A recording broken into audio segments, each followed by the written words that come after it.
Hello student, तो इसी तरह सिलसिला शुरू करते हैं और बनाते हैं 3.2 का 2 ये क्वेश्चन बता दिए हैं आपको। बस इसको रखना है क्योंकि हर बार आपको समझाना मेरा लाजमी है, ये समझना बहुत लाजमी है। क्वेश्चन ये यहाँ से पूछना 100% है, 100 में 100% कर रहा है।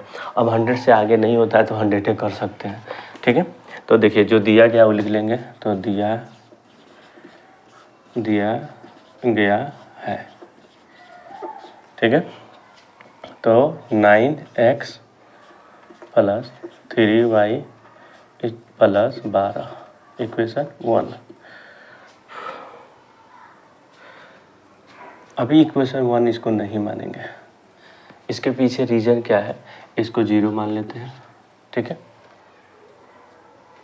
इसमें 3 कॉमन करते हैं, तो 3 कॉमन करेंगे तो क्या हो जाएगा 3x + y + 4 = 0। ये गुना में इधर जाएगा तो भागा हो जाएगा। इक्वेशन 0 हो जाएगा तो यहाँ 0 लिख देते हैं, इक्वेशन यहाँ 1 इसलिए किए हैं कि सबसे छोटा कॉमन कर रखेंगे तो जल्दी जल्दी काटने में झंझट नहीं होगी। अब उसी तरह क्वेश्चन है 18x + 6y + 24। इसमें भी थोड़ी सी लॉजिक लगी है, तो इसीलिए मैं थोड़ी सी पेन चेंज करता हूँ। इसमें देखिए 6 कॉमन करते हैं, तो 6 × 18 कॉमन मतलब सब में से कॉमन होना चाहिए। इसमें से 6 कॉमन होगा तो y सिर्फ बचेगा, इसमें से 6 कॉमन होगा तो सिर्फ 4 बचेगा। 6 × 24 0। ये 6 से इधर आएगा तो भागा होगा। 3x + y = 4 = 2 हो गया।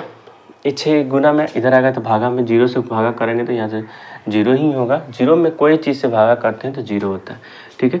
अब देखिए इक्वेशन 1 में a1 कितना हो गया, a1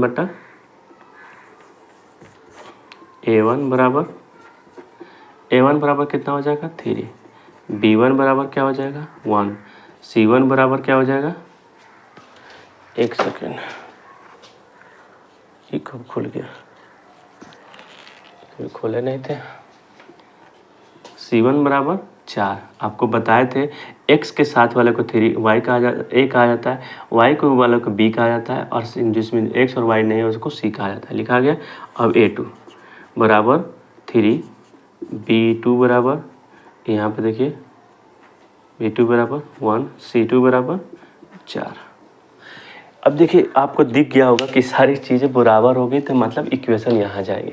तो अभी चलते हैं लेके a1 / a2 कितना है 3/3 बराबर 1/1, तो 1 हो जाएगा। उसी तरह b1 / b2 तो कितना है 1/1, तो क्या हो जाएगा 1/1। तो इसको 1/1 को 1 कहा जाता है, बट लिख लेते हैं। c1 / c2 कितना है 4/4, तो क्या हो जाएगा 1, काट लेंगे, कट गया तो 1/1।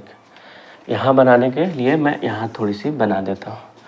तो चूँकि a1 / a2 b1 / b2 बराबर है c1 / c2 के, तो क्या हो जाएगा जब तीनों के बराबर है अपरिमित रूप से अनेक हल। तो यहाँ लिखना होगा, इसलिए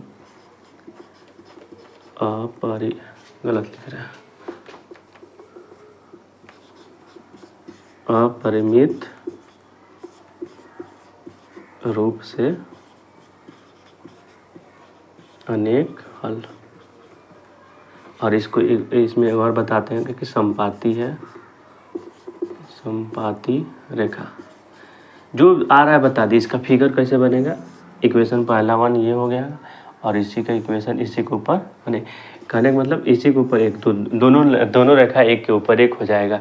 तो वही यही आंसर रह गया, बस यहाँ तक दिखाना था, हमने दिखा दिया। आपको समझ में आ गया होगा, उम्मीद करते होंगे। ये समझ में बहुत ज़रूरी है। देखिए यहाँ पे a1 / a2 और बराबर है b1 / b2 और बराबर है c1 / c2 को, यही रेखा यहाँ पे आ गया है a1 / a2। तो संपत्ति क्या लिख देंगे, अपरिमित रूप से अनेक हल। चलिए ठीक है, अब इसी तरह हम लोग दूसरा 2.3 बनाते हैं।